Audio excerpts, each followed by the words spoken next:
All right, let's do a little greenhouse update video. I posted a short recently and you could see that, and it shows me sweeping off the roof here. So we had a really bad ice storm. We got 8 inches of snow, freezing rain, which now we may have specifically just gotten like a 1/4 inch of ice that was like on all the trees. Like you can see down here, it's still weighing down that branch on that on the big pine tree there. But what it did is anything that is just snow period, like the freezing rain and then the sleet, it just froze all the snow completely solid. So what that has to do with the greenhouse is these big sections of the roof, because it's just film, is getting weighed down super heavy, and there's always a big risk that you're gonna have a roof collapse when you get any weight on there. So it was over Saturday, Sunday, Monday of last week, it was, I don't know, 3-4 times a day I've just got to come out and sweep the roof off because we're getting a lot of accumulation on it. You can see the remnants down here all piled up, sweeping it off. Been running the wood stove like crazy. I'll show you in a second here. Let me walk down here, try not to fall. This frozen southern Alaska, Tennessee tundra. So I definitely recommend anybody that wants a greenhouse to do it for sure. It's really cool. It's one of the best things that I did for me, is like being a plant nerd. Hold on. Bottom of the door's frozen. All right, in the greenhouse.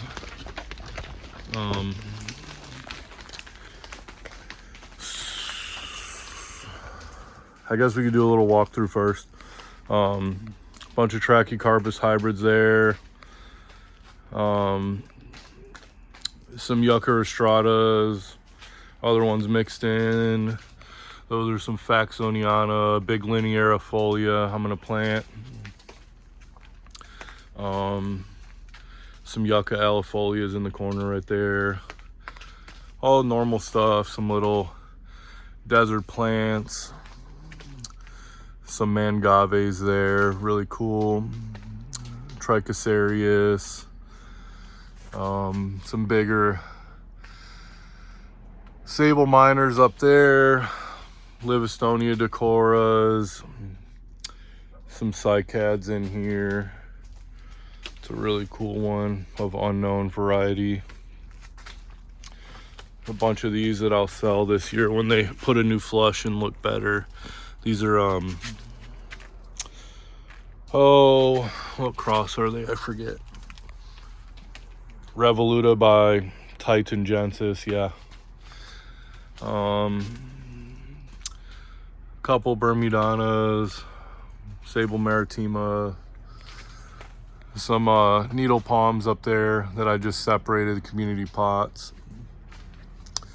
All those up there, those 3 big milk crates are all Nannerop Rictana.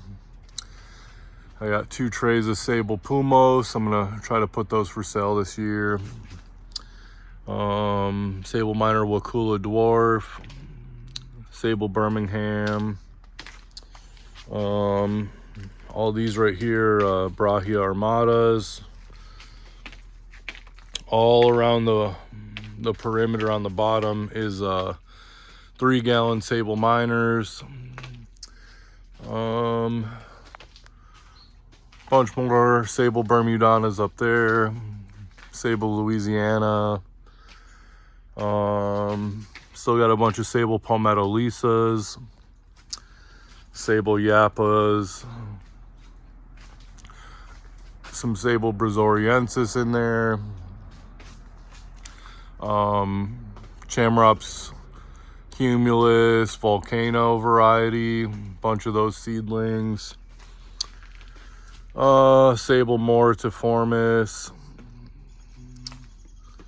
Some new Sable palmetto that I just potted up, separated and potted up. Some more Blountstown dwarfs. People like those a lot. Up here, some pure Washingtonia foliferas. Some like 1.5 gallons. Those do not like the humidity in the greenhouse at all. The cold doesn't bother them, but you can see they're pushing back a little bit with some old leaf damage. And I think it's really because of the humidity. Like when the heat's up in here, the humidity drops and you might be at like 70% humidity. And then when the temperature drops, the humidity skyrockets. You're 95% humidity in here, and the desert plants just don't really like it. Some more Washingtonia folifera that I just potted up. That whole block in there is all Sable Minor 1 gallons. Those are looking good. Let's see. Some Sable Minor Apalachicola dwarfs, all in there. Sable Etonias. All this whole upper row up here are all Sable Minor McCurtains. I'm really gonna keep pushing those instead of having like a unnamed Sable Minor variety, which these are really good, and they're cold hardy. But these are all from our McCurtain up here. So as soon as these are all gone, these are gonna be the next crop up here. We got some Revoluta by Titangensis cycads that I grew from seed. These are all doing well over the winter. I always do more weird stuff. There's always stuff that isn't for sale because I don't, it's not up to my standard yet to sell. Like if I bought this and somebody shipped me this with a bunch of leaf spotting and stuff on it, I wouldn't be happy. But these are Trachycarpus nanus by Trachycarpus fortunae hybrid. So a lot of stuff just hangs out in the greenhouse, and it takes more time. Sometimes there's a whole year, 2 years that I'm just hanging on to it, and I'm not listing it for sale to anybody because it has to kind of get its feet under it and look better. Bunch of Yucca baccatas here. These little trays are Yucca brevifolia, and that's the other thing. Some make it and some don't, and some look better and some don't. Kind of this weeding out process that happens when you have full trays of stuff. These are oh my brain, too many plants, can't remember. Let's see, the tag refreshes me. Oh yeah, Dazzleria and Wheelerii. It's good to tag things even for me, so I remember I have so many damn plants. There's a big saw palmetto. I'm gonna plant that this year. Some other weird stuff in here, palmettos, some 1 gallons of all the other little stuff in there. And then same thing, potting station over here. Little community pot that I grabbed some out of. Something that I've been big on lately is just, I pick how many I want out of a community pot, and the rest just go in the compost, so that I don't end up with like those Sable Minor McCurtains up top. I've got, I don't know, there's 300, 400 of them up there still. And it ends up just being too many. So I might do a community pot with 100 seeds in it, still 50 seeds, whatever, because I'm never sure of the germination rate.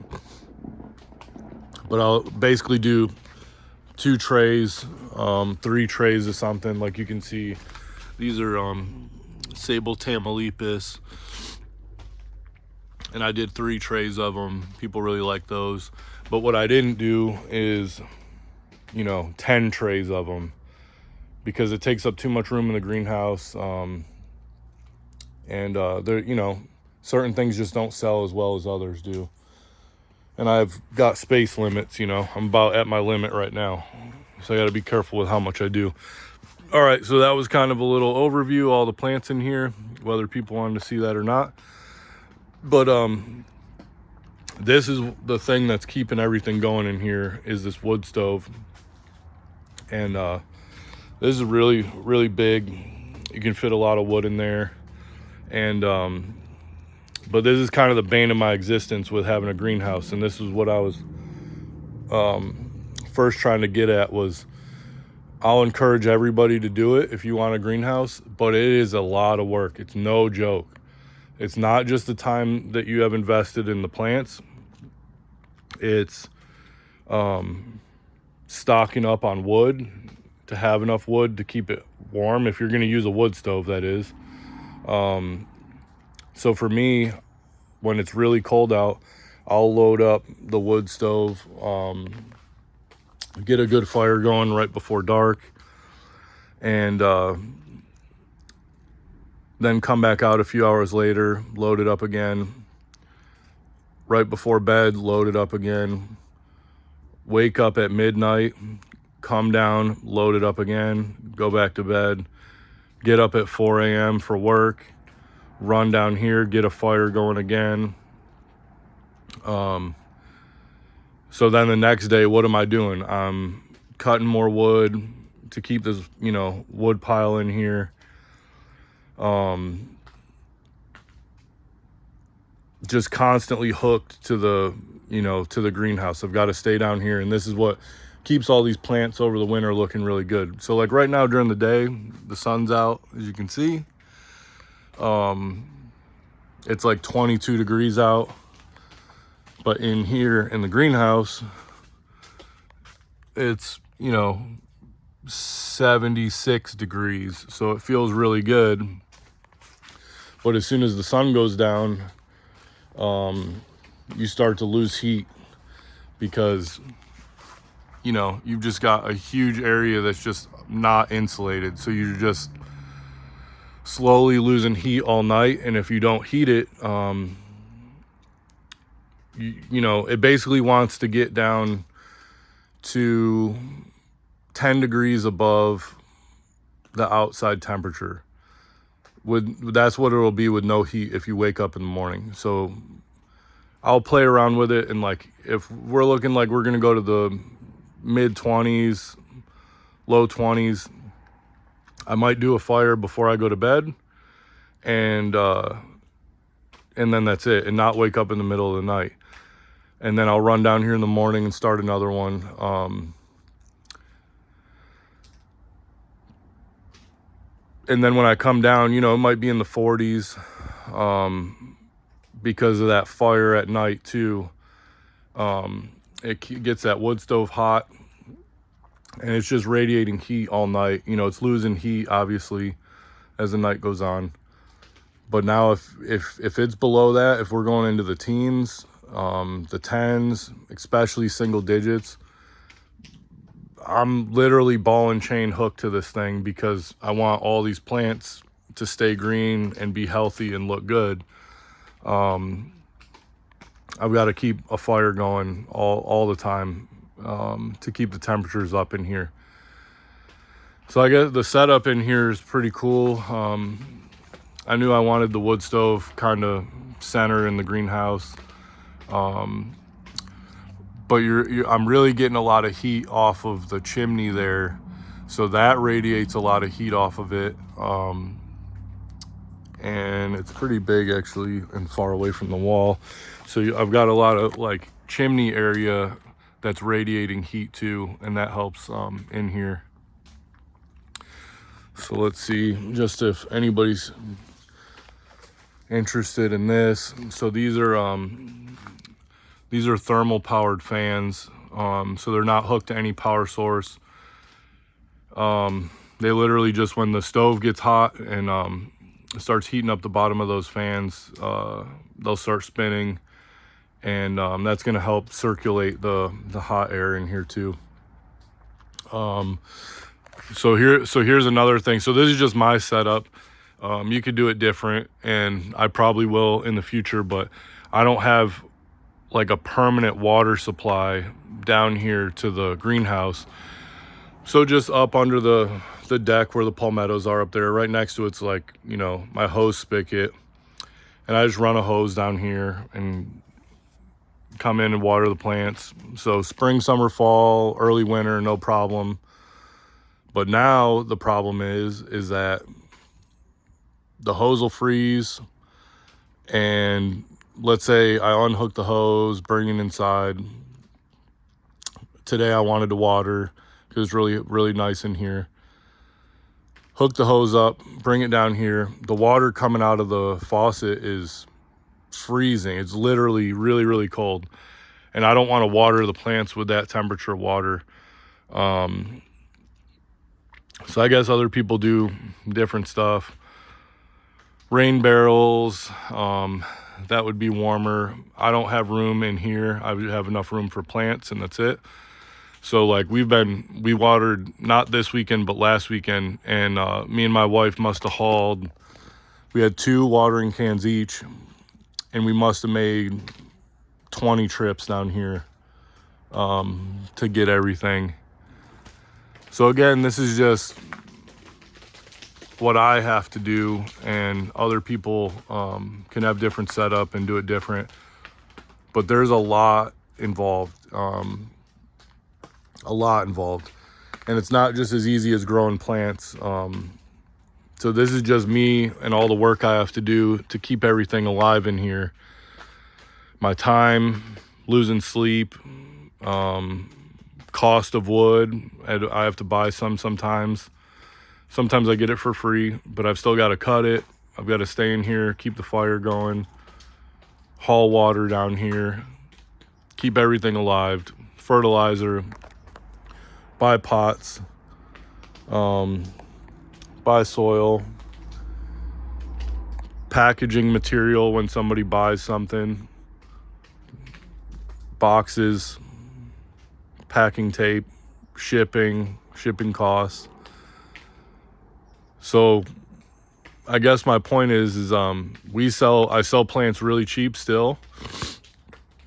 I'm always trying to do that, but there's more cost involved than people think running a little backyard nursery.